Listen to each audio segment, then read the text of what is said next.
muchísima gente, entonces esto vendría a ser como una especie de respiro. Bueno, ahí ya nos avisó que se está grabando. Bueno, entonces, hoy, 28 de agosto, tenemos la oportunidad de juntarnos en esta fiesta del libro para hablar sobre educación ambiental y desarrollo sostenible, y particularmente se me ocurrió, ¿sí? En realidad, en idea compartida, no es solo mía, con, con las autoridades de la biblioteca, esto de hacer un taller de jurisprudencia. ¿Por qué? Primero porque yo tengo una idea crítica respecto a que en nuestro país la jurisprudencia no se usa tanto. Y tengo también la idea, y acá solamente suscribo yo, de que en la UB no le estamos prestando mucha atención a la jurisprudencia. ¿Bien? Y no es porque seamos anticuados, porque no es una cuestión de decir, no, bueno, antes no se hacía y ahora en todos lados se hace menos acá. No, sino que es, vamos a decir, una doctrina o una costumbre, bien, de tal vez no creer o no ver en la jurisprudencia esa fuente de derecho, esa fuente de posibilidades de generar, bien, contenidos normativos. No solamente contenidos normativos a la hora de justificar, ¿sí? A la hora de argumentar, a la hora de abogar, de alegar. No por ese lado, sino también al momento de pensar en que la jurisprudencia, ¿no? La decisión de los tribunales reiterada, ¿no? Sostenida en el tiempo, muchas veces ha permitido apartarse de la norma y generar también nuevos contenidos normativos, lo cual eso es muy interesante. Pensar que una decisión de los jueces, ¿no? Que son aquellas personas, aquellos seres iluminados, por decirlo de alguna manera, por nuestra Constitución, designados para generar soluciones de controversias y para acabar, por decirlo de alguna manera, con disputas e inconvenientes. Y en este caso aparecen los jueces casi como, por decirlo de alguna manera, con una cierta figura de creación legislativa o de creación normativa, algo que tienen vedado desde ya. No estoy diciendo que los jueces se vistan de legisladores, pero parece como que vienen a tener una función, digamos, prenormativa, ¿no? Prelegislativa. Y esto se ve, seguramente algunos de ustedes ya lo han visto o lo han aprendido, han sido instruidos, bien, en materias de derecho constitucional o en materias de derechos humanos, ¿sí? También en derecho penal, donde la jurisprudencia anticipó futuros cambios, nuevas posibilidades, nuevas interpretaciones a algunos conceptos, y en algunos casos también modificó la ley. Y después, bueno, los legisladores dijeron, che, me parece que esta ley ya la vienen modificando, entre comillas, ¿no? Judicialmente y jurisprudencialmente, tanto que me parece que tendríamos que hacer algo, ¿no? A veces por presiones sociales, ¿no? Salen toda la gente a la calle, una gran protesta, bien, como podría ser, no sé, dentro de unos años, si existe o no, ¿no? Si existe el aborto no punible, bueno, vamos a estar hablando de, bueno, que hubo una jurisprudencia que presionó, en el buen sentido de la frase, y también hubo un calor social que impulsó que de alguna manera eso que pareciera, ¿no? Una modificación prenormativa, efectivamente se convierta en una nueva legislación y en un cambio, yo les diría un cambio de paradigma. Justo tomé un ejemplo candente, ¿no? Pero es un cambio de paradigma. Esa posibilidad que tenemos de enfrentar esos cambios, como les digo, de muchísimo tiempo, ¿no? Porque son cambios de años y años de vida normativa en un sentido, en un solo sentido, hoy nos enfrenta en una situación bastante similar. Pero, como les digo, planteándonos otras inconveniencias. Por ejemplo, digo, hoy no es solamente los derechos, el derecho interno, sino también, por ejemplo, en esta temática que tomé como punto, bien, el aborto, bueno, me va a plantear también una inconveniencia a la hora de analizarlo internacionalmente a través de tratados sobre derechos humanos, compromisos internacionales y demás. Esto, como tantas otras cosas, ¿bien? Como si dijéramos pena de muerte, como si dijéramos cualquier otra temática que sabemos que suele estar en boga. Bien, ¿por qué les hago esta intro, no? Bueno, porque esta jurisprudencia de la cual yo ¿sí? Yo suscribo a Damián Pizarro, bien, considero que no se usa tanto, creo que podemos hacer un poco más. Creo que le podemos prestar un poco más de atención. Creo que la podemos utilizar más, creo que le podemos sacar un poco más de jugo. Entonces, planteo la idea del taller de jurisprudencia para que ustedes, el día de mañana, el día de mañana literalmente, no mañana sábado, sino cercano en el tiempo, puedan aplicarlo en trabajos prácticos, puedan decir, tal cosa no la entiendo. Entonces me voy a fijar en la doctrina, que es lo que normalmente uno ocurre, ¿no? Uno concurre directamente a un libro para que un maestro del derecho, ¿sí? No un simple transeúnte como yo, no, un maestro del derecho, les diga cómo tienen que interpretar tal artículo. ¿Y por qué no creemos que la práctica podría ser lo mismo? ¿Y qué no es la jurisprudencia si no es el derecho vivo? El derecho en práctica. ¿Bien?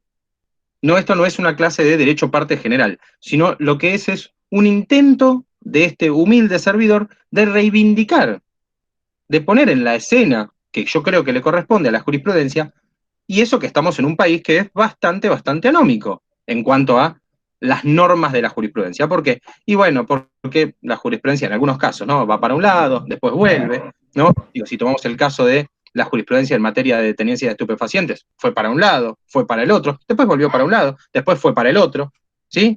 Hasta que desde el año 2006 para acá ha tenido un solo sentido. Un solo sentido contra leyem, ¿no? Porque hoy tenemos vigente una jurisprudencia que va en contra de lo que dice la ley. La tenencia de estupefacientes, prohibida por el Código Penal, permitida por jurisprudencia. ¿Sí? Bien. Entonces, por eso reivindico un poco, o venimos acá a fortalecer la figura de la jurisprudencia. Por eso la idea del taller. Y hoy nos toca hablar sobre educación ambiental y desarrollo sostenible. Me imagino que ustedes estarán ya un poco verdes, ¿no? Por el tema de hablar de del desarrollo sostenible, del ambiente. Ya lo habrán escuchado un montón de veces, pero esta no va a ser la excepción y algo charlaremos. ¿Pero por qué? Porque en primer lugar, perdón, ¿no? ¿Qué significa el ambiente? El medio ambiente o ambiente natural, ¿no? Se incluye, o mejor dicho, se lo comprende, ¿no? A todo lo que es el entorno, que incluye el paisaje, la flora, la fauna, ¿no? El aire, todos los factores bióticos y abióticos, ¿sí? Con los cuales nos interrelacionamos en la vida cotidiana. Algo que, en palabras dulces, es todo lo que nos rodea. ¿Bien? Y en cuanto a lo que tiene que ver con la sostenibilidad, bueno, ahí ya es un concepto muchísimo más moderno, ¿no? Esto de sustentable y sostenible en el tiempo, y que obviamente nos va a dar a nosotros la posibilidad de intentar garantizar para las generaciones futuras, bien, un nuevo, no sé, ahí ya no hablamos tanto de paradigma, ahí yo creo que ya podemos hablar de otra cosa, creo que nos podemos dar la posibilidad de decir casi como una especie de herencia, ¿no? Les vamos a dejar esto a las generaciones que vendrán. No deja igual de ser un concepto, bueno, bastante abierto, ¿no? Esto es decir, bueno, las generaciones futuras, pero acá que debo ser uno de los pocos en este grupo que los 90 lo vivió con los pies sobre la tierra y no con las rodillas sobre la tierra, eh, soy un poco más viejo, no tan viejo como para estar como ser sector de riesgo, pero soy un poco más grande que ustedes. Entonces, ciertamente en los años 90 uno veía, ya como una cuestión, ¿no? de pasada, que nos empezaba a preocupar un poco el ambiente. ¿Por qué? Bueno, porque se veía lo que pasaba, se veía que el calentamiento global, que los veranos eran cada vez más veranos y que los inviernos eran cada vez más cortos, pero cada vez más inviernos, por decirlo de alguna manera. Bien, el aumento en la cantidad de huracanes, ciclones, de factores climáticos extremadamente violentos, el tema de la capa de ozono y el famoso agujero de la capa de ozono. Un cambio radical se empieza a ver también en los usos y costumbres nuestros, nos cambian los desodorantes. Para ustedes es algo normal, ¿no? Hoy agarrar un desodorante y que el otro lado diga no afecta a la capa de ozono, pero aquellos que vimos cómo el desodorante pasó de no decirlo a decirlo, hay una diferencia. Bien, hay una diferencia. Y eso tiene que ver, sí, ahí con un cambio radical en cómo concebíamos, ¿sí?, al medio ambiente, que dejamos de concebirlo como algo privado, ¿sí? Que dejamos de concebirlo como algo privado, porque pareciera como que todo eso, todo lo que al ser humano le alcanza las manos, lo que le es propio, ¿no? Existía una doctrina de los derechos reales, ¿no? Muy antigua y en latín, que creo que estaba en las notas del Código Civil de Vélez Sarsfield, que justamente decía, ¿no? Que todo lo que veía, todo lo que el ser humano podía ver, era más o menos lo que podía estar en su dominio, ¿no? Lo que el rey podía ver, lo que el príncipe podía ver, estaba a su dominio. Entonces, pareciera como que esa idea del medio ambiente o del ambiente privado, público pero privado, bien, era de cada uno. Porque si no, ¿qué pasaba? Bueno, porque si no lo público no se cuida. Entonces había que generar que las personas sientan que lo público también era privado para que a su vez sea cuidado. Claro, pues no vas a cuidar lo público si no cuidas lo propio. Entonces había que generar que la gente lo sienta propio. Bueno, pero también considerar algo propio hacía que lo común desaparezca. Esto no es un invento mío, es una doctrina que existe, que dice, ¿no? Obviamente, que cuanto más exceso o cuanto más utilidad hago de lo común, ¿sí? De lo público, y lo común va a ir desapareciendo.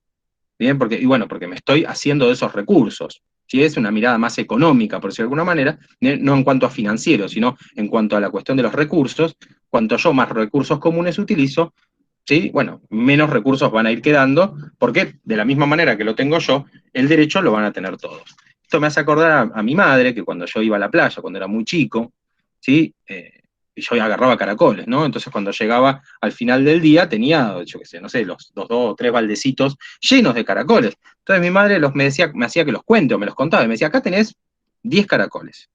Bueno, vos imaginate, en ese momento éramos 33 millones de argentinos, año 91, el último censo poblacional, 31, 33, un número así. Y efectivamente, me decía, si los 33 millones de argentinos agarramos 10 caracoles, estaremos bueno, en la pérdida de 300 y pico de millones de caracoles. ¿A vos te parece que vos tenés tal derecho? Vean el rigor de la enseñanza de ese momento. Probablemente no mis padres, pero tal vez alguno que otro le decía, agarra lo que quieras y demás. Entonces, bueno, uno agarraba y utilizaba, como yo les decía recién, lo público como privado y después, total es público.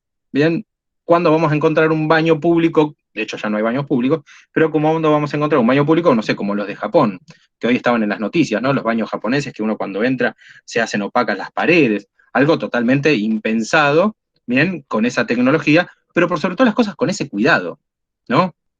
Independientemente que imagínense lo que debe ser el ABL de los japoneses. Si tienen esos baños, bien, y yo con suerte, y yo pagando lo que pago, por suerte pasa el barrendero y pasa la escoba con un poquito de ganas, imagínense, ¿sí? El ABL que deben pagar los japoneses, que obviamente no se debe llamar ABL, pero debe ser un recurso tecnológico y que le debe llevar obviamente mucho dinero.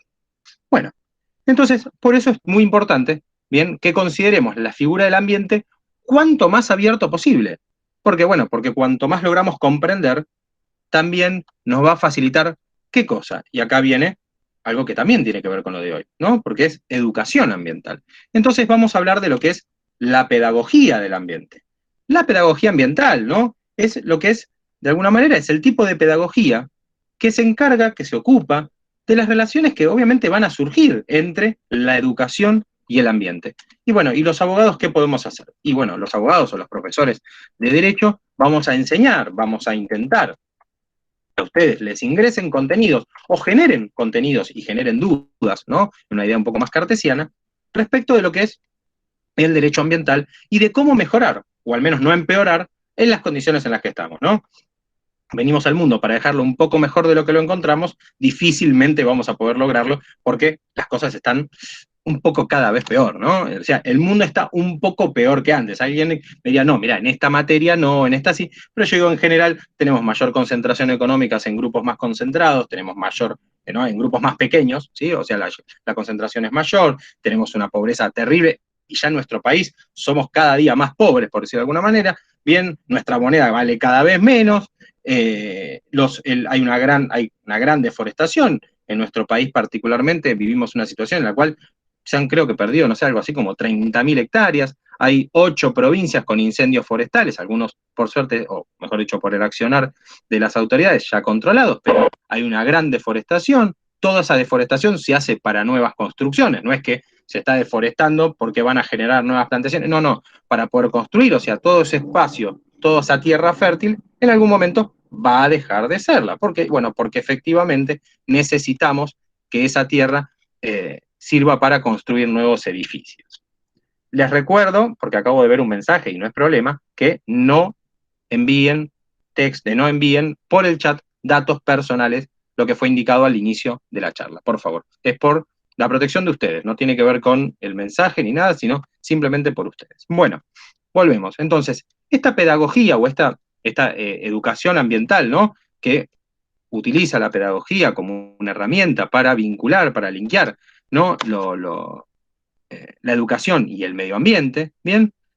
Bueno, la idea es justamente enseñar qué es lo que nos rodea, qué herramientas tenemos para la protección, para la conservación, para que esa protección y esa conservación sea sostenible en el tiempo, ¿bien? Por eso hablamos de sustentabilidad, y que por sobre todas las cosas podamos nosotros utilizar las herramientas que nos permiten también hablar de una gestión ambiental, ¿no? ¿Esa gestión ambiental a qué se refiere? Bueno, obviamente es un proceso, ¿sí? Que va a intentar, en la medida de lo posible, vamos a intentar a través de la normativa y o a través de las acciones individuales y colectivas, en lo posible colectivas, con obviamente principal participación del Estado, a resolver, mitigar, bien, y o prevenir, ¿sí? Todo tipo de problema ambiental. Esto es obviamente en pos de lograr ese desarrollo sostenible, ese desarrollo progresivo, no regresivo, que tal vez es lo que está pasando ahora, ¿no? Progresivo, y que permite esencialmente el desarrollo, ya lo dije, así que vamos a utilizar un sinónimo, el desenvolvimiento, ¿bien? De todas las potencialidades y todos los patrimonios biofísicos, naturales, culturales y sociales de todos los hombres y mujeres. Bien, eso es de alguna manera lo que la pedagogía o la educación a través de la gestión ambiental sí tiene como principal corolario. Entonces, es obviamente importante para la jurisprudencia de nuestro país, para cualquier jurisprudencia, pero en nuestro país particularmente, que tenga la oportunidad de establecer principios, establecer técnicas, ¿sí? Y desarrollar justamente acciones sobre esas áreas, bien normativas, legales, bien en cuanto a lo que es la gestión ambiental. Bien, yendo a lo pragmático, yendo a lo pragmático, a lo práctico, ¿no? De la actualidad jurídica ambiental, bueno, normalmente nos encontramos a la hora de analizar la jurisprudencia principalmente con los residuos peligrosos, ¿no? Son los residuos peligrosos la orden del día en todo lo que tiene que ver con la jurisprudencia en materia del medio ambiente. Entonces, la mayoría, es decir, de la jurisprudencia que vamos a analizar en este caso y que podemos analizar en otro momento, bien, tiene que ver con la presencia de residuos peligrosos. Voy a dar un ejemplo de cómo nosotros recomendamos lo que es el análisis de la jurisprudencia, ¿no? El análisis de un fallo. Esencialmente vamos a utilizar una jurisprudencia de la Corte Suprema de Justicia de la Nación. ¿Por qué una jurisprudencia de la Corte Suprema? Porque tiene una estructura, ¿sí? Que es común, no común en forma despectiva, sino que es común, bien, de reiterada, de que sigue un lineamiento, y que ese lineamiento normalmente se mantiene en el tiempo, no tiene cambios, bien, a la hora de cómo se establece, cómo se estamenta, y nos permite poder de algún modo seguirlo de una lectura bastante comprensiva. No les voy a decir que dejen de lado dejen de lado los libros de Harry Potter y agarren los tomos de la corte, pero por lo menos, bien, les va a dar a ustedes la posibilidad, bien, de encontrarse con una lectura amena en cuanto a su organización. No amena en cuanto a su temática, porque, repito, tampoco voy a creer que ustedes van a salir corriendo ahora, bien, y van a decir, voy a sacar todos los libros de la biblioteca, voy a tirar el Quijote de Cervantes y me voy a poner un tomo, el tomo 1 del año 2019 de la Corte Suprema. Bien, entonces, vamos a encontrar. Lo primero que se resuelve, lo primero que tenemos que tener en cuenta, obviamente, es el título, la parte, el autor, el actor, perdón, no el autor, el actor, Bien, ¿quién es el actor de esta situación? Bien, entonces en este caso yo tomé un ejemplo que es un fallo de hace casi un año, ¿sí? Lo que para el medio ambiente o para los fallos de jurisprudencia ambiental es relativamente moderno, ¿sí? O sea, es moderno, es actual, ¿sí? Un año en cuestiones del ambiente es, ¿sí? Salvo alguna incidencia muy particular, es algo reciente, ¿bien?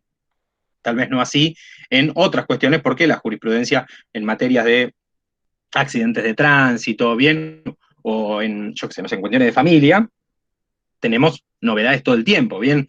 Entonces, algo que se van a dar cuenta ustedes es que la facultad, o mejor dicho, el aprendizaje que ustedes hacen en la facultad les sirve para tener una base, pero en realidad el verdadero estudio viene cuando ustedes se reciben, bien, en esta materia o en cualquier otra materia. Esto acá no es que el que va a estudiar ambiental, qué bueno, zafó, no, porque hay un montón de cuestiones, por ejemplo, en derecho ambiental, que tienen que ver con protocolos o invenciones que vienen de afuera. Entonces, tal vez voy a terminar leyendo más jurisprudencia comparada, ¿sí? O jurisprudencia de organismos internacionales y demás. Bien, entonces, esta sentencia es del 22 de agosto del 2019, bien, de la Corte Suprema de Justicia de la Nación, como les dije, del máximo tribunal de nuestro país, y que lo tiene a Fernández Miguel Ángel sobre infracción a la ley 24051. Bien, la ley 24051 es la ley, como les dije, de residuos peligrosos. Bien, esto es un ejemplo que les estoy dando para que ustedes puedan no solamente trabajar y desarrollar un análisis, vamos a decir, inteligente, ¿sí? Porque leer jurisprudencia la leemos como leemos el diario a veces a la mañana o como leemos lo que sea y lo leemos así como una pasada, ¿bien? O como la parte aburrida del libro, ¿no? No sé, la introducción, ¿bien? La vemos así de pasada. Bueno, entonces, ¿se puede hacer una lectura inteligente? Sí, claro. ¿Cómo? Bueno, mientras estoy leyendo, hago la doble tarea, que es leer y también hacer un análisis, ¿no? Entonces, Fernández Miguel Ángel sobre la infracción 24051. Bien, normalmente si yo voy a tomar un fallo que tiene un mínimo proceso anterior, me va a venir con algunas aclaraciones interesantes. Como por ejemplo, hay el servicio de información jurídica de la ley, ¿no? De la ley, lo que llaman información legal, que antes se llamaba la ley online, tiene, por ejemplo, lo que es el tesauro, ¿no? Las voces del tesauro, el voceo, o el alboceado, mejor dicho. Las voces son esos términos, ¿sí? Son esas palabras claves que lo van a encontrar en los trabajos prácticos o en las, no sé, en una tesis y demás, también aparece como KISS, ¿bien? Que tiene que ver con aquellos términos que yo extraigo del texto y que después me sirve también para clasificarlo ese texto. Si la, la Magister Aléndez estuviera aquí presente, yo lo que le preguntaría es, ¿qué tan importantes son estas palabras claves para lo que es la organización de una biblioteca? ¿Sí? Porque sinceramente es muy importante a la hora de organizar, por ejemplo, la biblioteca, bien, tener este tipo de fichas que me van indicando, bueno, cómo es que me voy a organizar mi investigación. Hoy, Internet hace que las fichitas, cuando yo digo fichas me refiero literalmente a las de papel, a las que eran como unas hojas un poco más rígidas, que alguna vez la habrán usado ustedes para cualquier cosa, pero en una época, o en las bibliotecas normalmente, se utilizan esas fichas, ¿sí? Se utilizan para organizar las publicaciones o las obras y demás. Bien, entonces, lo primero que, como les digo, estas páginas normalmente vienen con un resumen, algunas vienen con un comentario, entonces nos facilitan un poco. Y a veces son muchísimo más amables cuando nos hacen un comentario, porque nos indica cuestiones muy particulares y a veces hasta nos lo seccionan un poco o nos selecciona algunas conclusiones del texto. Pero ¿qué pasa? Acá le podría preguntar a cualquiera de ustedes, ¿no? Y agarrarían ustedes un resumen de un fallo, ¿no? Y digo, miro a María Milagros, que la tengo justo derecho acá, y María Milagros me diría, no, profesor, yo no usaría un resumen hecho por otra persona, porque la persona interpretó eso, pero yo podría interpretar otra cosa. Entonces, acá María Milagros me diría, profesor, yo no haría eso. La cosa es, María Milagros y todos, antes de un examen, a 10 semanas del examen, yo digo, no haría eso, pero probablemente minutos antes del examen estaría agarrando todos los resúmenes, bien, y estaría googleando, bien, hasta modelos de exámenes y todo, esas cosas que desde ya no se deben hacer, por esto que les estoy diciendo, porque la interpretación le corresponde a otro, ¿no? Entonces, es importante, a la hora de hacer este análisis, es importante decir, bueno, este resumen, ¿no? Por ejemplo, yo de este fallo, yo me hice un resumen, ¿no? Que tiene que ver con un conflicto negativo de competencia ambiental, bien, en Argentina, que es federal, ¿sí? Al ser un Estado federal, tiene una problemática transfronteriza, lo cual es una competencia, como ustedes saben, eh, originaria de la Corte Suprema de Justicia de la Nación. Bueno, y en esto participan juzgados de una provincia, bien, y seguramente participará o la de otra provincia o de la misma provincia, pero muchas veces tienen intervención juzgados provinciales y juzgados federales, o sea, será una problemática bastante avanzada. Bueno, en este caso fue el juzgado de garantías provincial en Quilmes y el juzgado federal, también de la localidad de Quilmes, de la provincia de Buenos Aires, por una presunta infracción a la ley 24.051 de residuos peligrosos, en la cual se investiga a la cooperativa de trabajo Nueva Industria Ganadera, INGA, por el vuelco de efluentes industriales y cloacales en el arroyo San Francisco de esa localidad. Bien, entonces, este resumen, que repito, lo puedo hacer yo, lo pueden hacer ustedes y demás, bien, tiene que ver con haber hecho un procesamiento, un proceso, ¿no? Un procesamiento de todo el texto, y obviamente es algo complicado, ¿no? Desde ya, no complicado en sí, sino hay que haberle pegado una ley al texto y haber sacado bien cuáles son estos elementos medulares. En este caso, como les digo, yo tengo que seccionar las partes, el objeto del proceso, ¿bien? Cuáles, de alguna manera, las dos posturas que se dividen, que se van a estar batiendo a duelo en este caso, ¿bien? Bueno, ¿y cuál es esa? ¿Y cómo se resuelve? ¿Cómo se resolvió? ¿Quién ganó? ¿Bien? ¿O cuál de los dos perdió más? ¿No? Y hay una doctrina que a mí me gusta mucho, me parece interesante, que no hace a la cuestión, pero que es muy interesante, que es ver qué fue lo que pasó, ¿no? Porque yo voy a preguntar acá quién leyó el fallo de, no sé, Neustadt, no, sí, el de Neustadt o el de Sofovich, llevados adelante por el profesor Ekmejian, ¿no? Ekmejian con Sofovich o Ekmejian con Neustadt, bien, y cualquiera de ustedes me dice, no, yo lo leí, sí, habla de esto, habla de la importancia de la aplicación de los tratados sobre derechos humanos y demás antes de la reforma del 94, espectacular. Pero ¿qué pasó después? ¿Qué pasó en realidad? ¿Cómo se resolvió? Bien, o el caso Bahamondes, ¿no? ¿Cómo se habrán resuelto esos casos? Bueno, acá en las cuestiones del ambiente es importante, porque aparte tenemos un precedente muy interesante, que es el del fallo Mendoza, bien, el de Beatriz Mendoza, no el de la provincia, el de Beatriz Mendoza, el cual la Corte Suprema asume un rol que no había tenido hasta ahora. No solamente se crea un instituto, una institución, ¿sí? Físicamente hablando, que es la CUMAR, ¿no? Sino aparece una función que la Corte, como les decía, no había tenido nunca hasta ahora, que es la de controlar progresivamente, ¿sí? A través de informes y demás, qué es lo que venía pasando, o qué es lo que pasa con la cuenca Matanza-Riachuelo.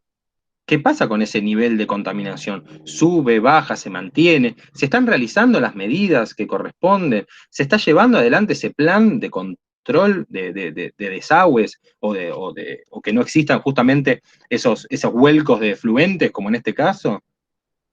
Pero bueno, lo cierto es que la Corte Suprema ha tenido, digamos, esta creo que sería la segunda década, ¿no? Si no me equivoco, está entrando en su segunda década de profundización en materias en profundización en cuestiones del ambiente, que obviamente también tiene que ver con la presencia de especialistas en materia del ambiente dentro de lo que es la cabeza de la Corte Suprema, obviamente. Y también lo que tiene que ver con responsabilidad civil o responsabilidad por daños y demás, de los cuales hay grandes conocedores entre los miembros de la Corte. Bien, entonces, en este caso, hay dos cuestiones interesantes, ¿no? El que les comentaba, ya me olvidé el nombre del muchacho, Miguel Ángel Fernández. Hay dos cuestiones muy interesantes. La primera es respecto a la medida de prueba. Si los materiales en cuestión son contaminantes, ¿no? Como para alcanzar los ribetes necesarios en términos de la ley de residuos peligrosos, ¿no?, que establece justamente eso, y declarar su aplicación. Se determinó que tales materiales presentan una concentración de los analitos, esto ya es una cuestión muchísimo más específica, ¿no?, los DQO, y sustancias solubles en éter etílico, por encima de los valores límites establecidos, por lo que los afluentes arrojados se encuentran encuadrados en el artículo 2 de la Ley de Residuos Peligrosos, establecidos en el anexo 2 de la ley. Claro, la ley no solamente establece ciertos presupuestos de alguna manera normativos importantes, sino que establece presupuestos mínimos, o máximos, en este caso, para decir, bueno, hasta acá podemos aguantar el vuelco de residuos, porque obviamente, si son empresas que tienen un residuo, para algún lado tienen que decantar. En algunos casos, conviene, entre comillas, que el decantamiento sea en blanco, porque no, me refiero en blanco a lo formal, a lo formalizado, ¿no? Para que no los terminen vertiendo en lugares donde sea muchísimo más peligroso, ¿sí? O que tal vez bajen a zonas donde hay familias o de donde se abastecen bien agua potable. O sea, en estos casos es extremadamente riesgoso que la ley de residuos peligrosos no sea cumplida porque puede provocar, obviamente, daños irreparables. Y la segunda cuestión es, y acá me planteé yo una pregunta, ¿no? Que es, ¿por qué razón un residuo que es peligroso vertido en un curso de agua puede tener en algunos casos determinación de competencia federal, pese a que el vuelco, ¿no?, de ese residuo se realiza en el territorio de una provincia? ¿Por qué puede ser federal si se tira en el territorio nada más? Y esto Porque, obviamente... buenas tardes, profesor. Sí, por favor, Andrea.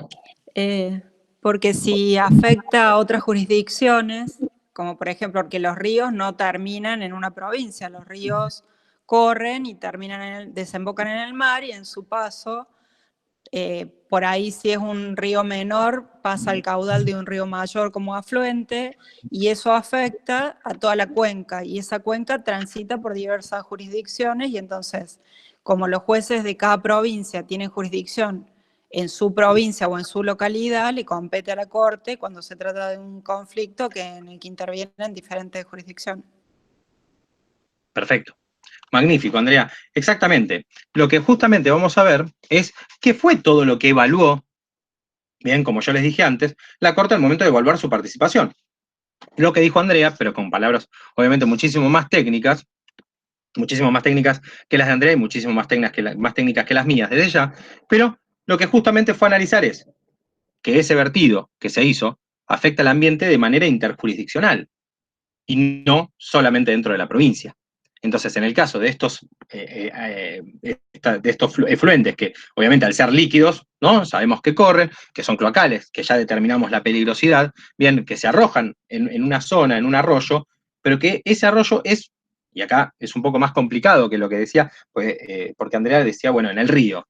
Claro, pero acá es un poco más complejo el análisis, porque es en el arroyo San Francisco, que a su vez es la principal afluente de la cuenca Arroyo Santo Domingo, que a su vez desemboca en el Río de la Plata, bien, que baña las costas de todas las jurisdicciones que de alguna manera, bien, viene a tener cercanía. Es más, sabemos lo que pasa más allá del Río de la Plata, bien, así que hasta podría existir, que en este caso, esperemos que no, desde ya, bien, podría existir hasta un compromiso, bien, y una problemática internacional, porque el Río de la Plata no solamente separa, bien, a localidades bien de nuestra provincia o de nuestro país.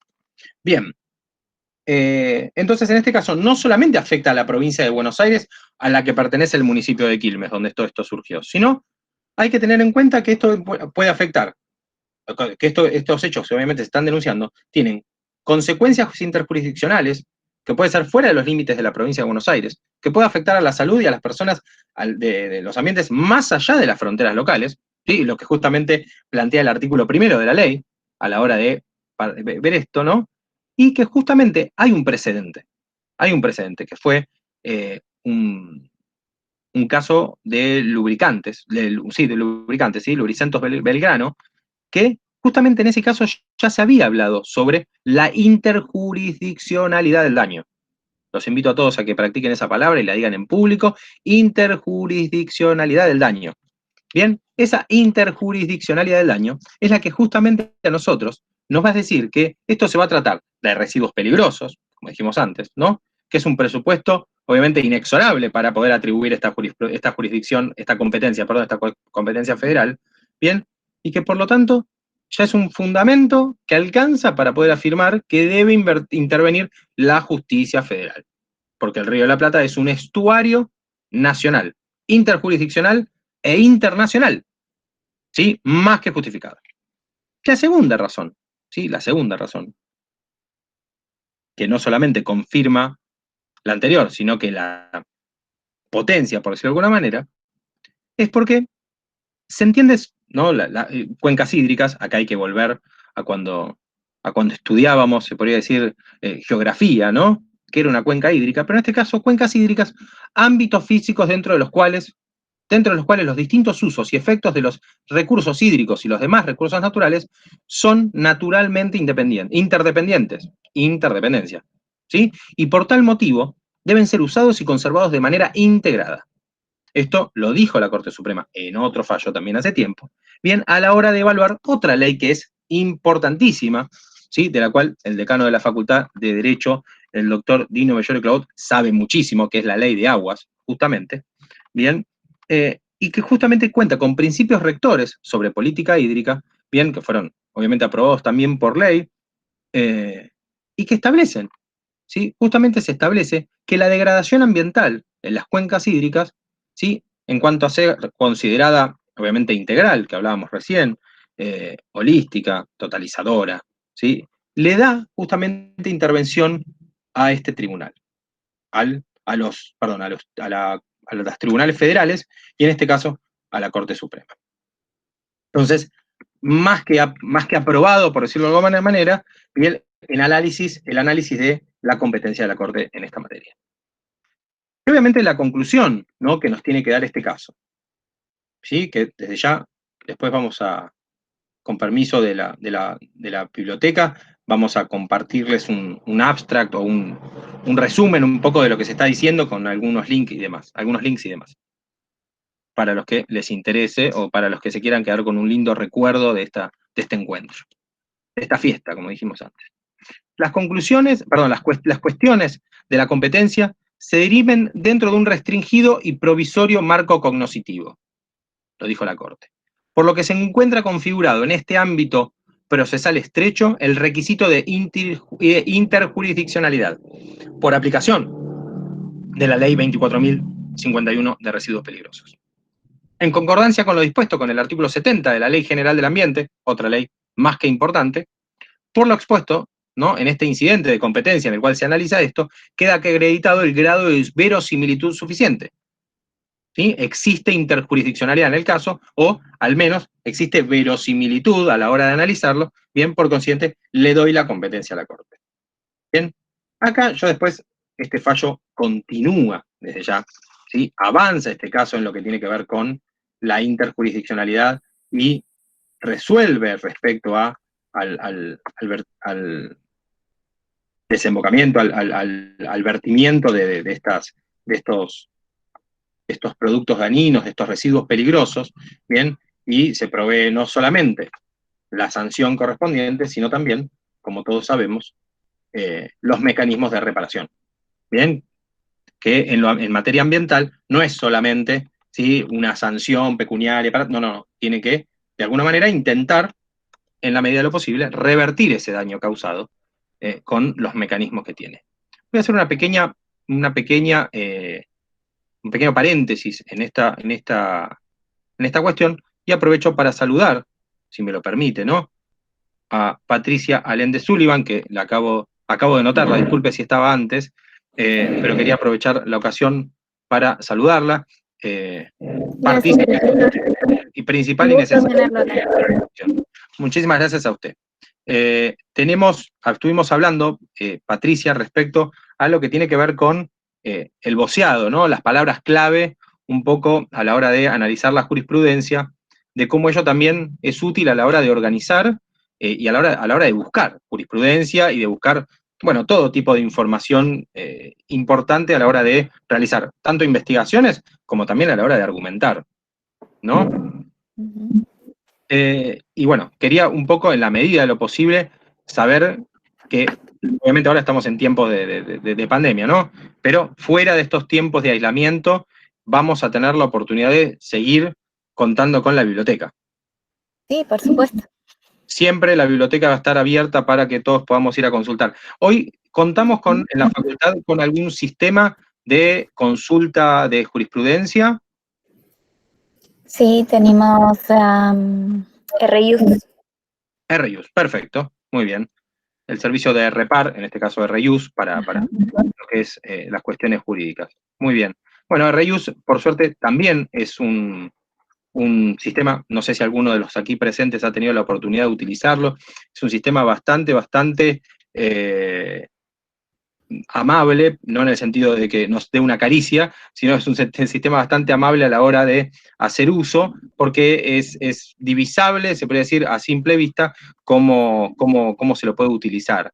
Así que es bastante, se puede decir de uso común, repito, la palabra común en el sentido más, más llano pero positivo de la palabra.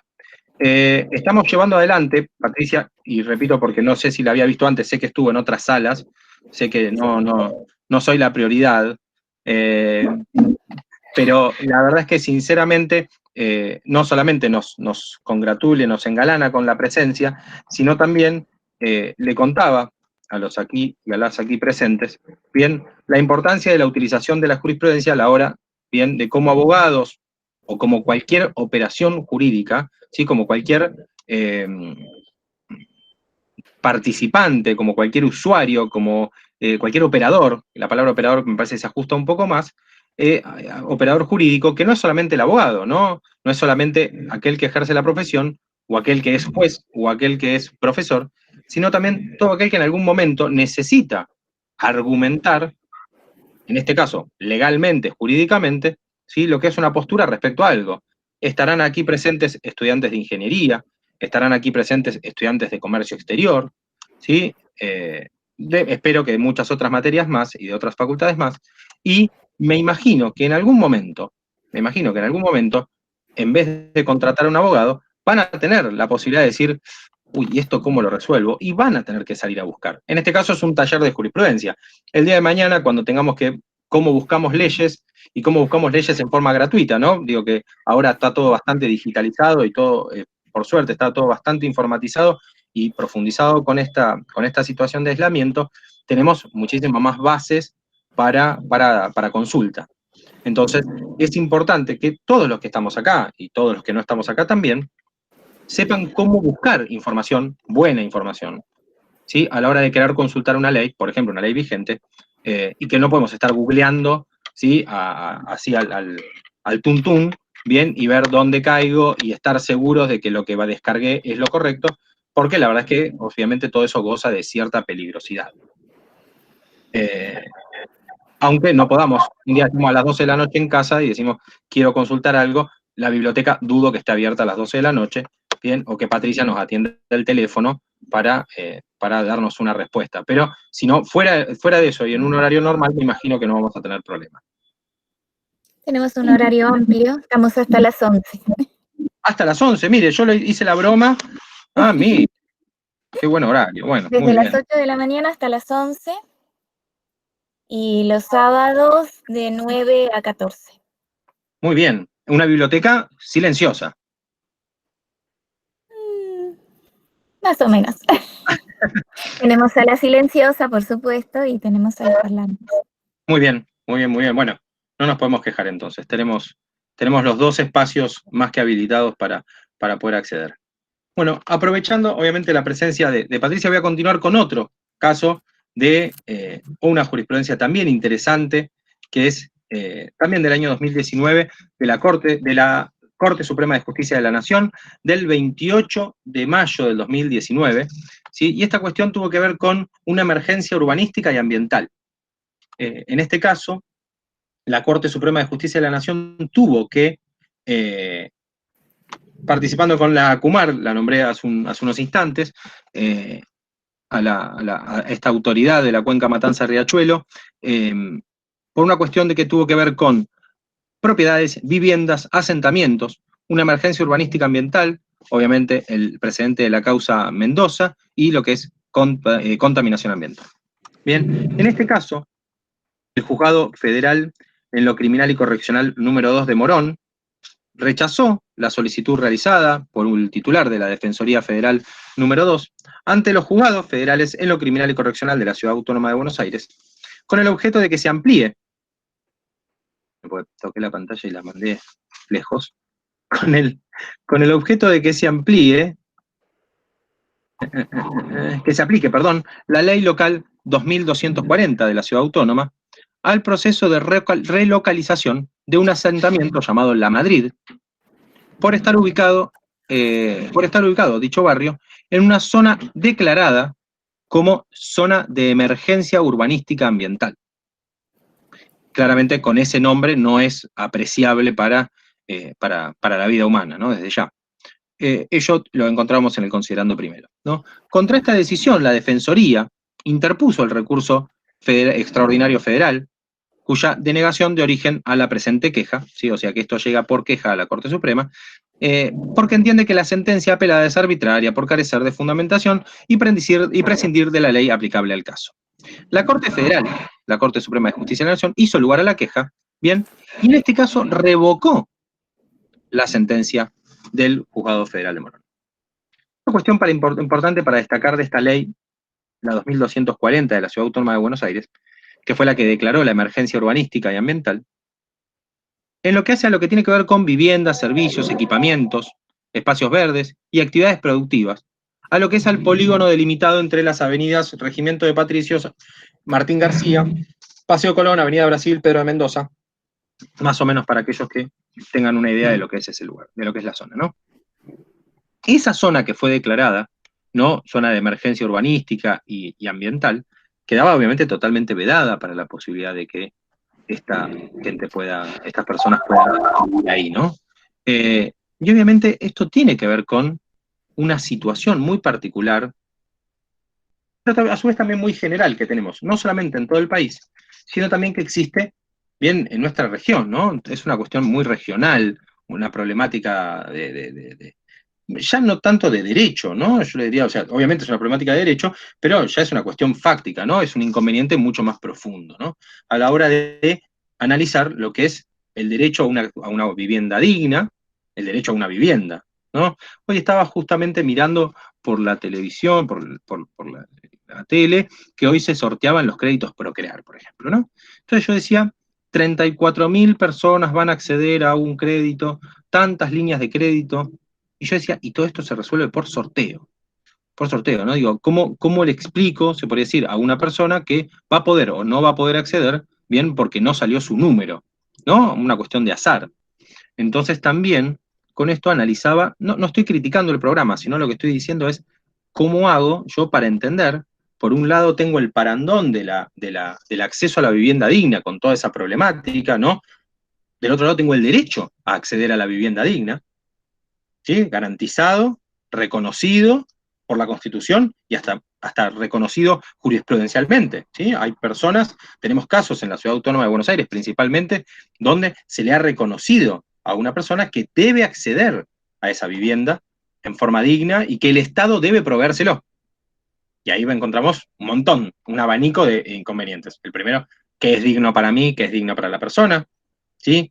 ¿Por qué el Estado? O el Estado sí, el Estado no. ¿Hasta cuándo el Estado puede, de alguna manera, cubrir eso? Bueno, todo ese análisis excede, obviamente, al marco de esta charla, pero todo eso yo lo pensé en esos 2 o 3 minutos. Obviamente la noticia no me acuerdo qué era lo que pasaba, porque me puse a pensar en esto, así que me olvidé. Entonces después cuando miré la tele, o estaban hablando de Messi, o estaban hablando de otra cosa, bien, o de Viviana Canosa tomando cloroquina, así que ella no tenía manera de saber en realidad qué pasaba con la noticia. Pero justamente a la hora de decirme viviendas y sorteo, bien, de alguna manera se me mezcló todo eso y dije, bueno, ¿a dónde va a llegar esto?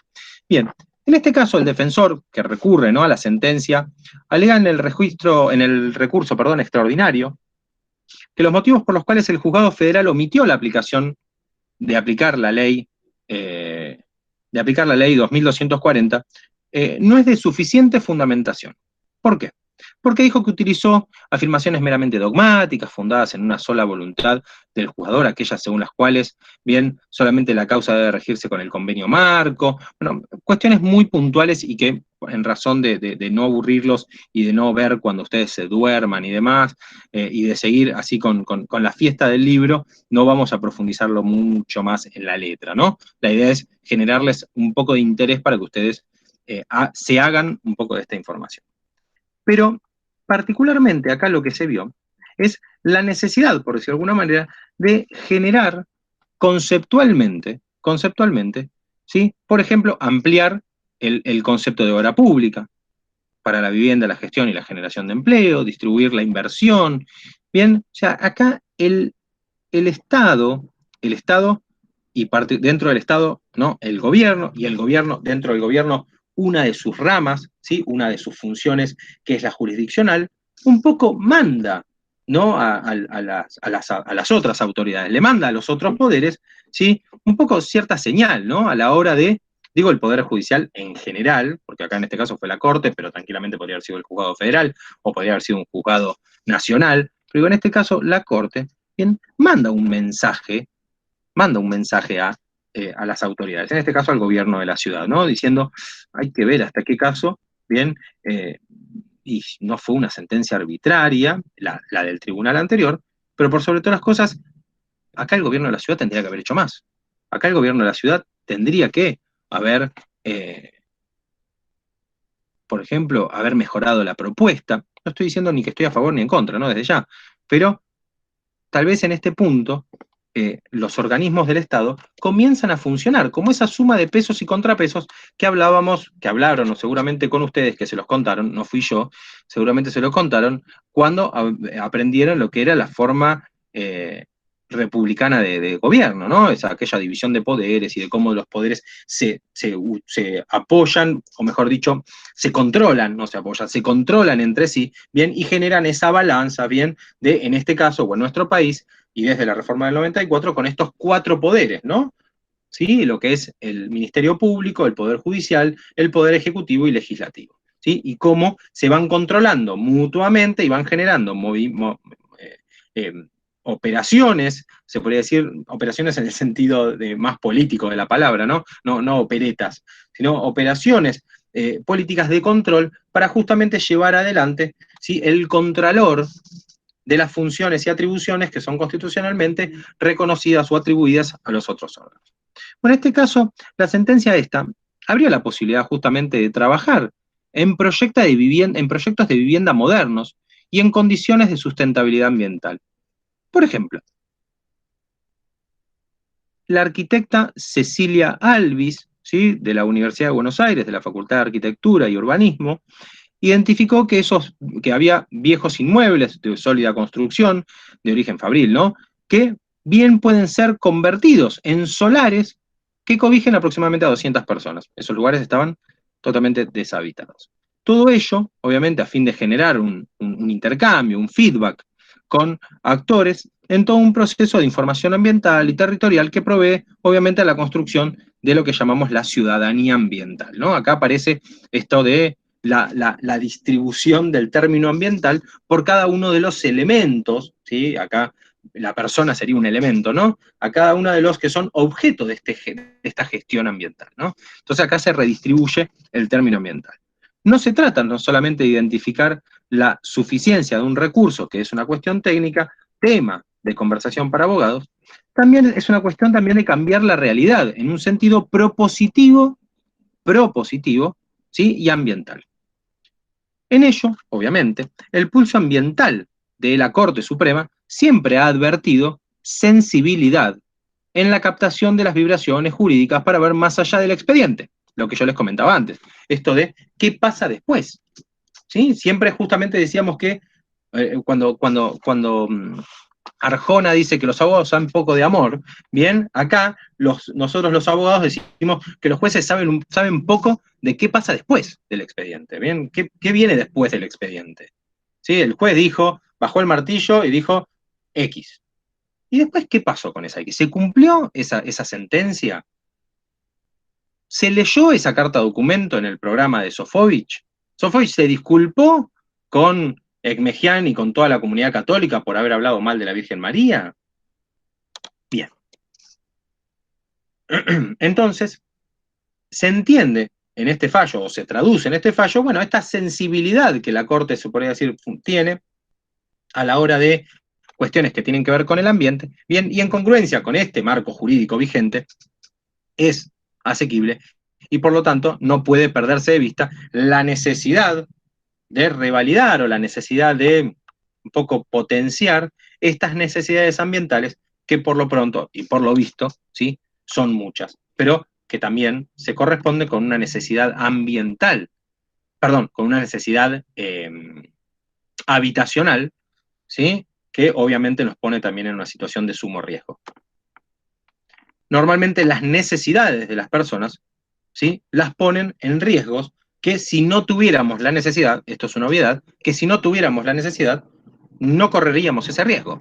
Bien, una persona que tiene miedo, ¿sí?, que ve por la tele, que por ahora, que parece como que la defensa, la legítima defensa va bien, está de moda, compra un arma y la guarda en su casa. Algo que no hubiese hecho en ninguna otra situación, pero ahora tiene miedo.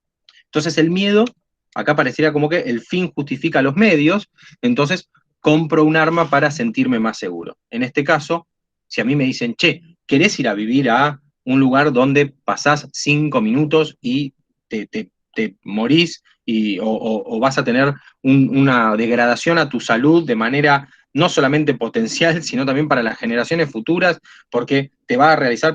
No, ni loco. Bueno, ¿en qué condiciones de necesidad tiene que estar una persona?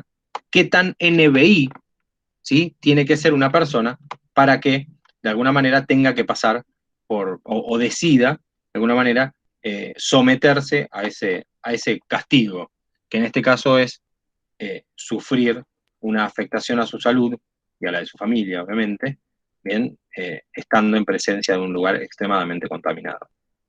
Bien. Y voy a decir el último, para que no me linchen, ¿sí? Otro fallo de la Corte Suprema, en este caso se llama Nordi Amneris Leila contra la provincia de Buenos Aires, y otro, ¿sí?, sobre daño ambiental. Esta es una causa que tiene que ver con el sistema de aguas y es una responsabilidad por daños.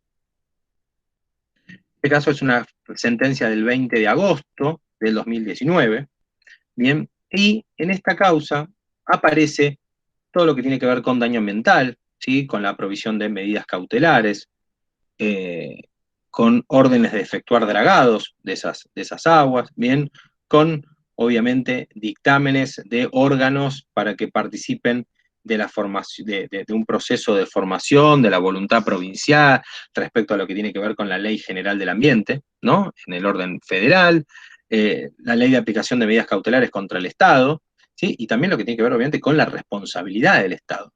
Y acá aparece, por fin, ¿sí?, lo que tiene que ver con la supremacía constitucional. Hace mucho que no decíamos Constitución Nacional, bien, o la Constitución Federal, como le gusta decir a una parte de la doctrina del derecho constitucional, que nos va a dar de alguna manera también una mirada bien esquemática de lo que llamamos la supremacía constitucional y el rango de superioridad de la Constitución y de los tratados sobre derechos humanos con jerarquía constitucional por sobre las demás normativas de nuestro país. Acá en nuestro país no hay, o en la doctrina mayoritaria, no hay ponderación de estos derechos, no hay un derecho más fuerte o más importante que el otro, pero lo que de alguna manera ponderamos o lo que de alguna manera medimos es, bueno, esa fuente normativa, ¿sí?, de dónde proviene, y dentro de lo que llamamos la pirámide normativa o el orden de prelación de normas, bueno, cuál efectivamente tiene mayor potencia, ¿no?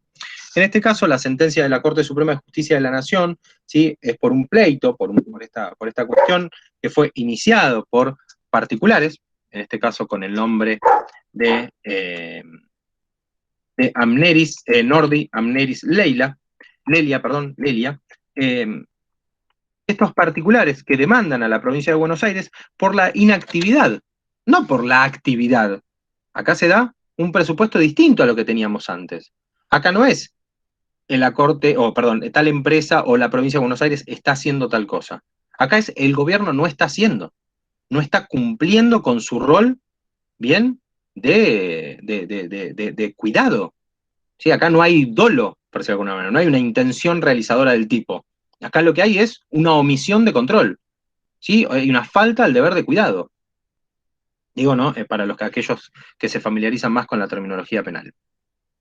Entonces, en este caso, la inactividad de la provincia de Buenos Aires, bien, aparentemente no fue activa a la hora de realizar obras necesarias para tornar navegable una vía acuática y permitir el acceso material a la vivienda por los actores. O sea, estas personas no podían acceder a su vivienda. La Corte Suprema de la Justicia de la Nación estimó principalmente favorable el pedido de los particulares, ¿sí? Y obviamente dispuso una medida cautelar, ¿sí? Una medida obviamente de excepción, solicitada por los interesados para que libere la boca de un arroyo que había sido obstruida por el dragado de otro canal, y con ello obviamente se permita la negación, de manera que la flotación lleve a estas personas al acceso a su vivienda. Esa orden debe ser cumplida, o sea, acá vamos a tener esto que yo les digo de un desarrollo progresivo del caso, debe ser cumplida por el Estado federal, conmina, o sea, lo está convidando y lo está obligando, responsabilizando al Estado federal y al Estado provincial, y se trata justamente de obligaciones de hacer. Ahora sí, va a tener obligaciones de hacer. Esa omisión, ¿sí?, tuvo como contrapartida una sentencia de obligaciones de hacer a cargo de ambos, obviamente de ambas partes, a cada uno le corresponderá, ¿no? En este caso pareciera como que se hace lo que llamamos la responsabilidad mancomunada, ¿no? Porque a cada uno le va a corresponder, según su competencia, lo que tenga que hacer.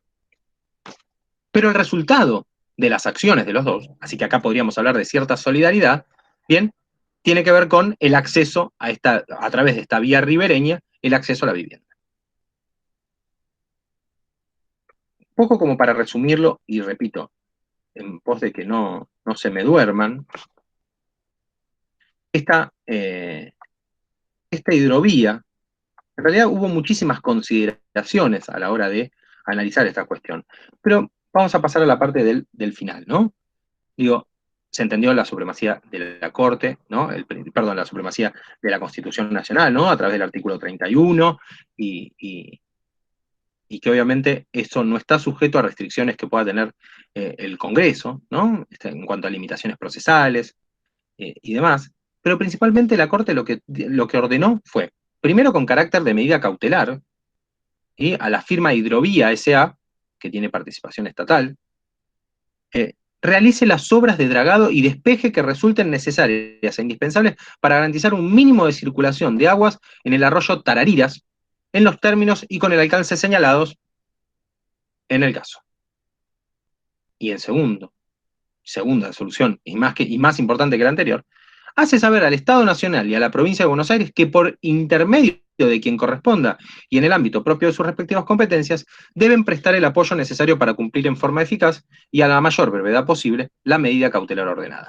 O sea, no solamente responsabiliza a la empresa a hacer el dragado, hacer el dragado, las obras de dragado y que se despeje esa zona que había estado justamente inaccesible, sino también obliga a la provincia, al gobierno de la provincia de Buenos Aires y al gobierno federal, al Estado federal, perdón, a realizar, sí, o sea, el Estado federal en manos del gobierno, ¿no?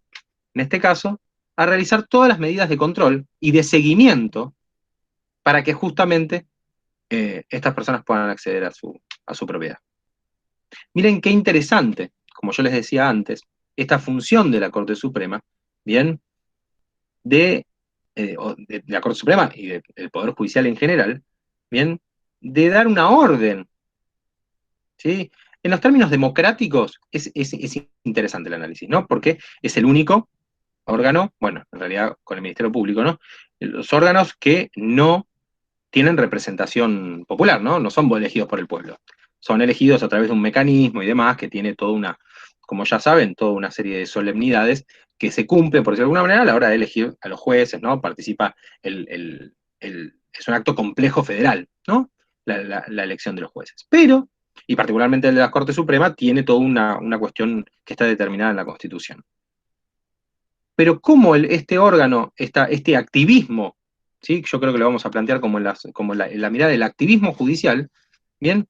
Convierte una función jurisdiccional en una función, como dije antes, ¿no? Propositiva, en razón del ambiente, ¿sí? Conminatoria, ¿no? Porque está obviamente responsabilizando al Estado, pero no solamente por la inacción que ya cometió, sino que lo está obligando a que sea el Estado quien controle los accionarios futuros. Por eso hablamos de las obligaciones de hacer que el Estado va a tener de ahora en más. Bueno, respecto a lo que es, no los casos en particular, sino un poco a la utilidad de la jurisprudencia y demás, yo creo haber sido claro, creo haber sido no solamente claro en cuanto a la explicación, sino principalmente haberlos tratado de, no sé si seducir, ¿no? A que puedan acceder a la jurisprudencia como un mecanismo de suma utilidad para la solución de ciertas cuestiones. Recurrir a la jurisprudencia es de gran utilidad para el tratamiento de varias cuestiones. Y yo creo que si ustedes empiezan a utilizarlo desde los años más iniciales de su formación, no significa que después ya no, ¿no? Esto no es como andar en bicicleta, pero si uno comienza cuando es cuando está todavía no tan formado y empieza a utilizar todo el abanico de fuentes normativas que tenemos, yo creo que va a haber en la jurisprudencia el derecho en vida, el derecho en acción, que no lo va a encontrar en cualquiera de las otras fuentes. Así que, sencillamente, creo que hemos tenido una muy interesante oportunidad para compartir estos antecedentes, pero principalmente, como les dije, para reflotar un poco la figura de la jurisprudencia y ver qué rol o qué escena puede cumplir. Tengo, Patricia, y le pregunto, tengo unos minutos por las dudas si alguien tiene que hacer alguna consulta, o no me arriesgo a preguntar por las dudas que no haya ninguna y yo me quede así con calma. Como quiera, puede preguntar, ¿sí? Puedo Pueden hacer recibir. consulta a los chicos si quieren, sí. Perfecto, perfecto. Bueno, a ver, si tienen consultas es muy bueno, y si no tienen consultas también es muy bueno, porque ahí yo voy a decir que entonces lo hice bárbaro. ¿Alguien tiene alguna duda, alguna consulta, algo respecto a, obviamente, a lo que tratamos hoy?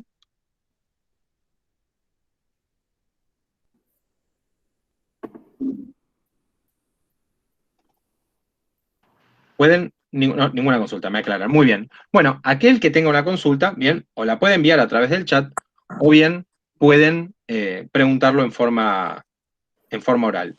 Ahí estamos Profesor, esperando. yo tengo una consulta. Bien, mientras Esta, va llegando la consulta de Agustina, ahí va Andrea, ¿eh? Mientras llega la consulta de Agustina, vamos a ir recibiendo las otras porque ella lo está escribiendo. Andrea, te escuchamos y creo que después había también otra de Carlos. Andrea. no, solamente saber cómo hacemos para juntarnos con este material que dijo que iban a subir, lo pedimos en la biblioteca.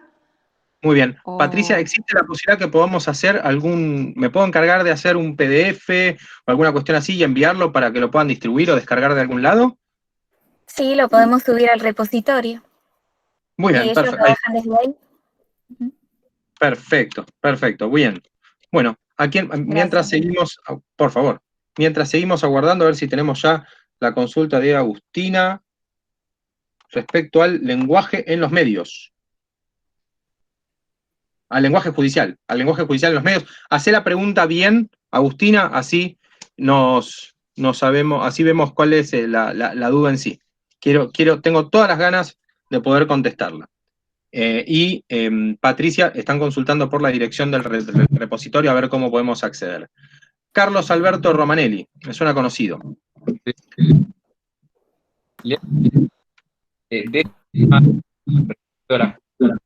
Se escucha cortado. ¿Cómo, perdón? La jurisprudencia de la Corte Suprema tiene carácter obligatorio, si podría decir unas palabras de eso. Bueno, es muy interesante. Acá a mí me gusta siempre cuando hablo sobre. Muchísimas gracias, Carlos, por la pregunta. Acá siempre me gusta referirme a un autor del derecho constitucional, que particularmente tuve la oportunidad de compartir con él una mesa una vez, no una mesa de comida, sino una mesa en una exposición jurídica, que es no me quiero confundir con el de derecho a la salud. El apellido es Garay, pero siempre me los confundo en el nombre. Uno es Oscar Garay y el otro es Alberto.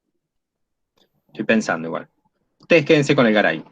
Y el doctor Garay lo que hizo fue un libro sobre la fuerza del precedente en los fallos de la Corte Suprema de Justicia de la Nación. ¿Qué pasa? Por la organización que nosotros tenemos en nuestros tribunales, la Corte Suprema en principio es el último intérprete de la Constitución. No demuestra, ¿sí?, primariamente, que sea o una cuarta instancia o una tercera instancia. No es una noción que tiene instancia, salvo en esas cuestiones que tienen que ver de competencia federal. Pero en sí, la Corte Suprema no viene a representar una nueva instancia, sino lo que es el último intérprete de la Constitución. ¿Qué pasa con esto? Al ser el último, pareciera como sucedía en casa, ¿no? El último que habla es el último que tiene la palabra, pareciera como es el último que tiene la razón, ¿no? Entonces, me parece interesante analizarlo, esto de decir, si la Corte Suprema, los fallos de la Corte Suprema pareciera que no son obligatorios o vinculantes para los tribunales inferiores.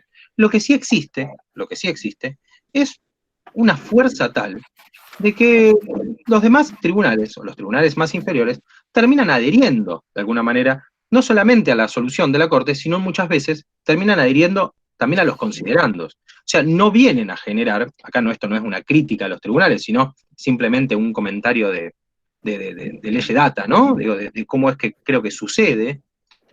Vienen de alguna manera muchas veces los tribunales a adherir lo que la Corte Suprema dice, bien, a veces en razón de economía procesal o de economía de hojas, bueno, ahora ya no se gasta tanto en hojas porque es todo digital, ¿no? Pero en muchos casos se adhiere directamente al precedente, muy poca cita, muy poca explicación, ¿no? Y con más referencias. La Corte Suprema ha ampliado en la medida del tiempo, ¿no? Nosotros tenemos una Corte Suprema muy abarcativa, no es como la Corte Suprema de Estados Unidos que delimita, por ejemplo, su participación a tantos casos por año, resuelve eso y ya está, sino que la Corte Suprema de nuestro país tiene una función muchísimo más abierta, no digo que sea ni mejor ni peor, ¿no? Porque de hecho los casos tardan muchísimo más en nuestro país que en Estados Unidos porque el sistema ya es distinto, ¿no? Estamos ante un sistema continental como el nuestro y el sistema del common law como es en Estados Unidos o de derecho común. Entonces, en este caso, la Corte Suprema, al abarcar más temáticas, ¿sí?, al tratar no solamente aquellas competencias que le llegan por competencia originaria, sino en razón de este recurso extraordinario o esa competencia que se le llega a través de la discusión o justamente a la hora de analizar un control de constitucionalidad o realizar un control de constitucionalidad sobre una norma que aparentemente estaría afectando a la Constitución, la estaría dañando, estaría yendo en contra de lo que es nuestro sistema normativo, entonces la Corte debe resolver en esta última instancia, ¿no?, en esta última oportunidad, de resolver sobre esto. Y normalmente esa resolución de la Corte baja a los tribunales inferiores, no solamente en ese caso en particular, sino para todos los que vengan después. Bien, les digo, nuestro sistema de control de constitucionalidad dice que a medida que los jueces, todos los tribunales resuelven sobre una cuestión, esa solución es para ese caso es para ese caso particular, ¿no? Es para ese caso puntual. Y que el efecto va a ser solamente para las partes que están en ese conflicto. Eso significa que el fallo, que la solución, que esa decisión, no va más allá de las 4 paredes de ese caso. No va más allá de ese expediente que, por ejemplo, en este caso, Carlos tenía en la mano. Después, eso me genera a mí un antecedente, ¿no? Estamos en un taller de jurisprudencia, Carlos no hace una pregunta al azar, estamos en un taller de jurisprudencia donde la jurisprudencia justamente me va a generar efectos hacia el futuro. Entonces, eso me genera, a modo de obviedad, por decirlo de alguna manera, cierta obligatoriedad. Y acá empiezan a jugar otros roles que no nos vamos a meter en eso, pero empieza también a figurar, empieza a aparecer hasta una cuestión también de los egos de los jueces, ¿no? Esto, imagínense un juez que la Corte Suprema en una situación, en una cuestión, por ejemplo, no sé, yo qué sé, no sé, el caso que nombré antes, ¿no? Es tenencia de estupefacientes, ¿no? Hoy un juez resuelve sobre tenencia de estupefacientes. Es una cantidad mínima, es una cantidad para consumo personal y demás, y el juez dice, me aparto de Arriola, de la Arriola del 2006, si no me equivoco, porque no me agrada, ¿sí? Y vuelvo a aquel precedente del año 70 y pico, o al de Basterrica, donde la tenencia de estupefacientes para consumo personal estaba prohibido. y me guío por lo que dice la letra del Código Penal. Normalmente, ese caso, por el conocimiento que se tiene y demás, y por la reiterada jurisprudencia posterior, en ese fuero, claramente va a llegar en algún momento en el cual alguien va o va a tener esa fuerza normativa, esa fuerza, vamos a decir, política, ¿no?, de la resolución o de la solución que ya la Corte había provisto en otro caso, y efectivamente se va a resolver en contra, revocando el fallo de este juez de primera instancia.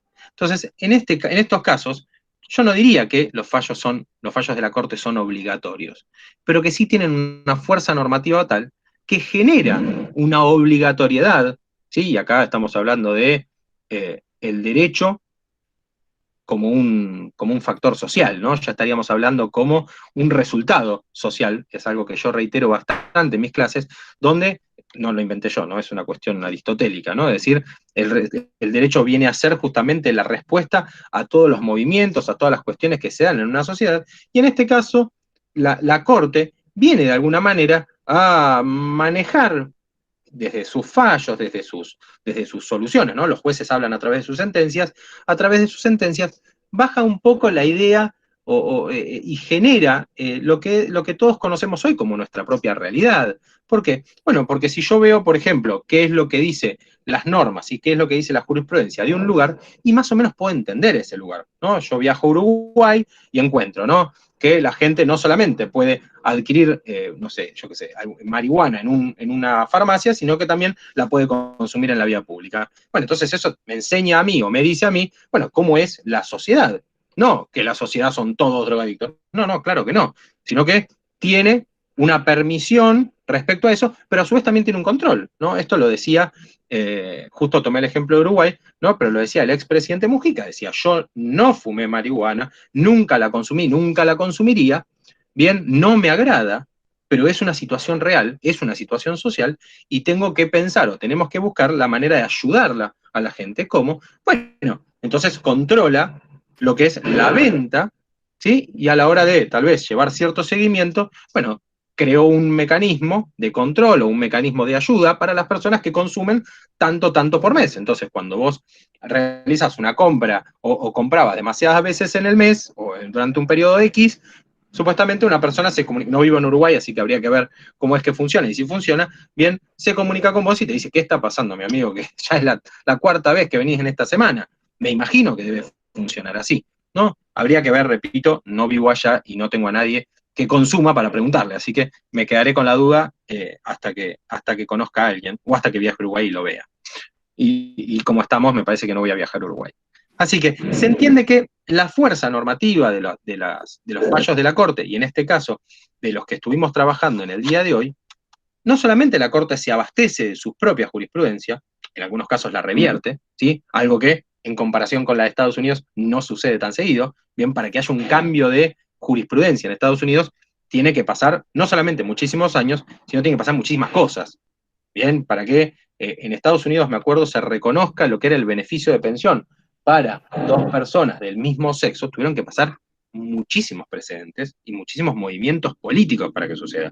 Hoy Estados Unidos está en la vista del mundo en cuanto a la gran problemática social que tiene, ¿no?, dentro de su territorio, por las peleas que se generan y que se generan desde lo institucional hacia las personas y viceversa. No es que las personas generan inconvenientes entre sí, entonces, bueno, no, hay violencia policial, hay violencia entre las personas, hay violencia entre las personas hacia la policía, hay el gobierno contra las personas contra las instituciones del Estado, las personas y los medios contra el gobierno. O sea, hay toda una situación extremadamente severa, bien, a nivel global. Entonces, repito, la fuerza del precedente de la Corte en estos casos se ve justamente a la hora de cómo vemos que se van reiterando las soluciones y cómo fueron viendo cómo fueron utilizando esa doctrina de la Corte Suprema, bien, con el pasar del tiempo y en forma reiterada.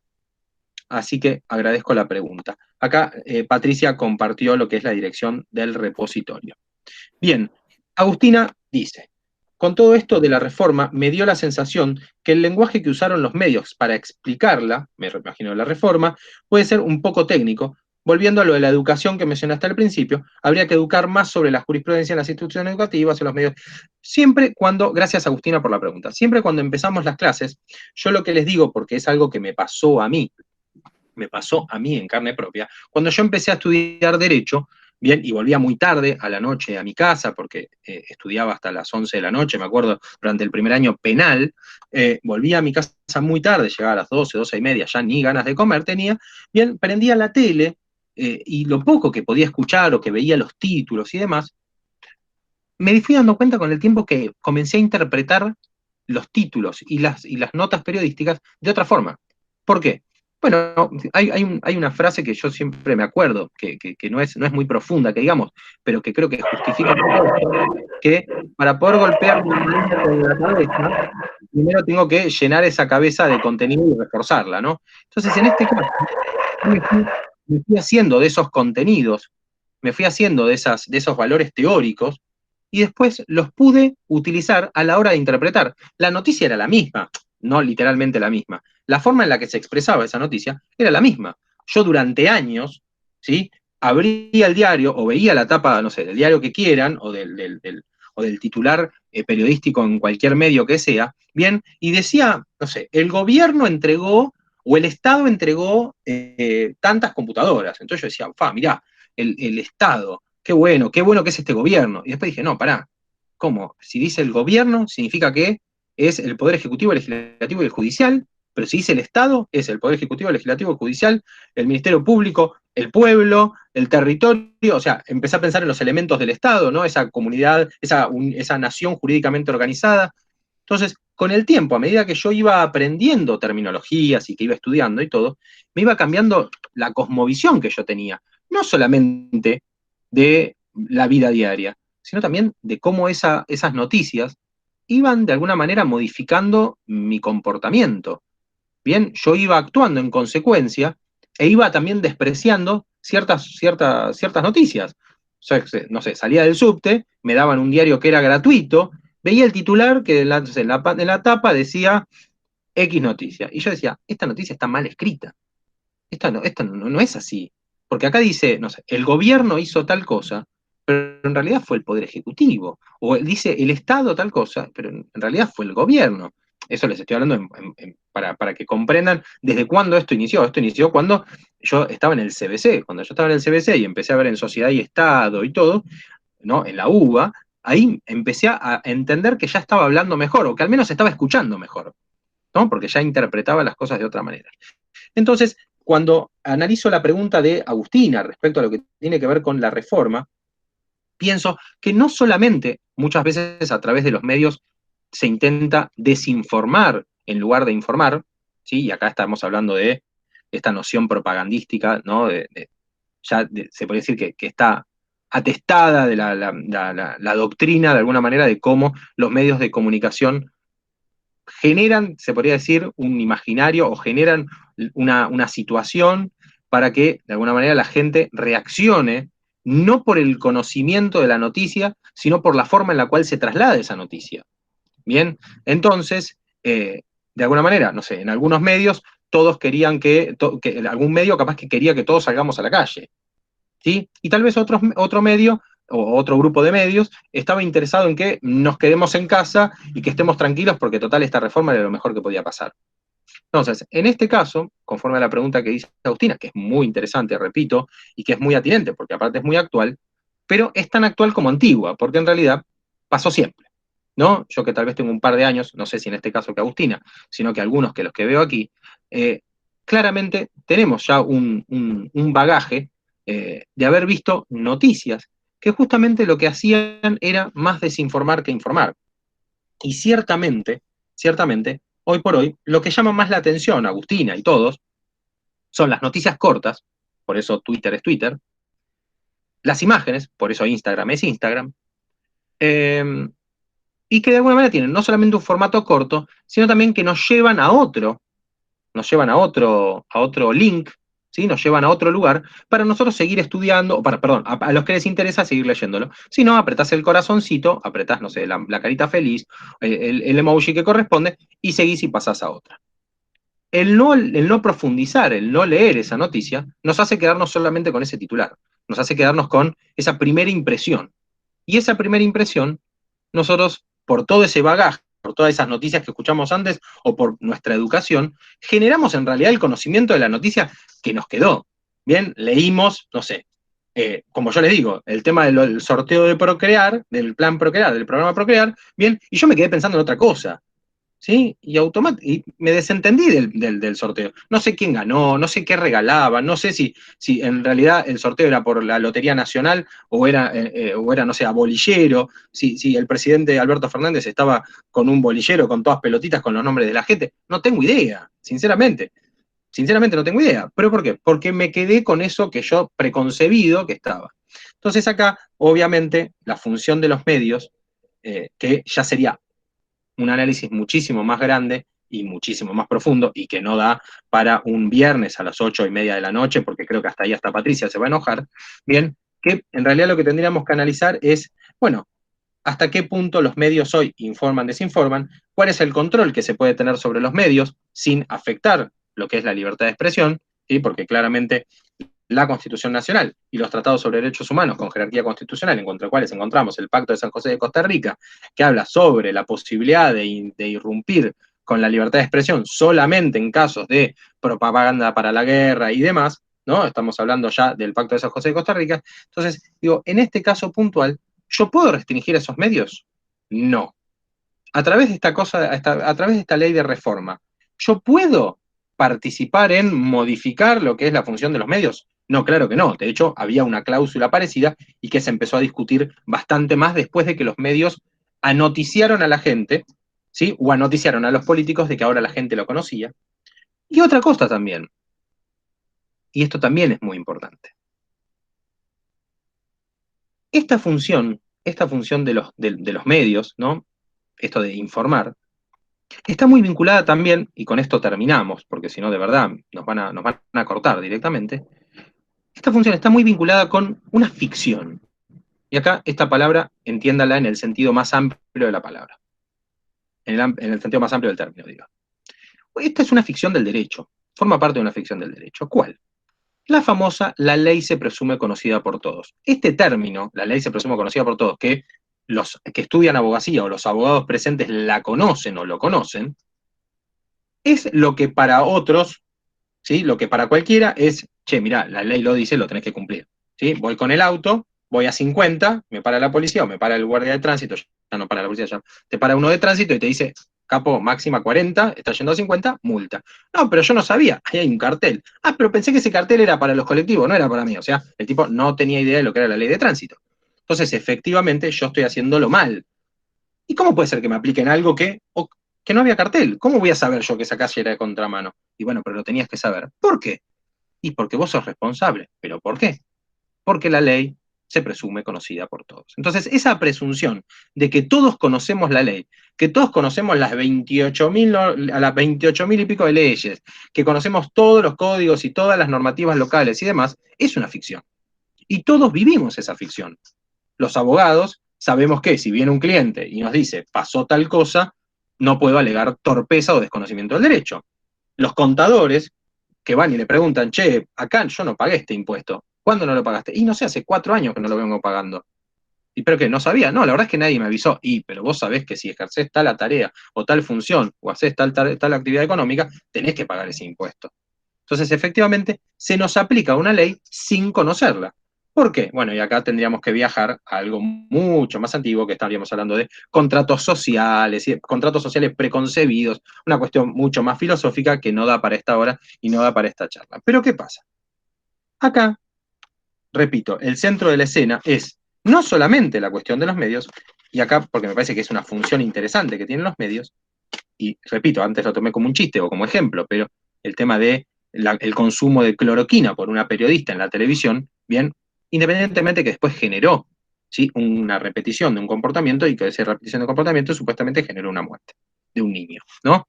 En realidad ahí los responsables habría que hablar con los padres, no sé si con la tele, pero, en realidad lo que tendríamos que pensar o que tendríamos que analizar es la función del Estado a la hora de informar a la población de manera correcta.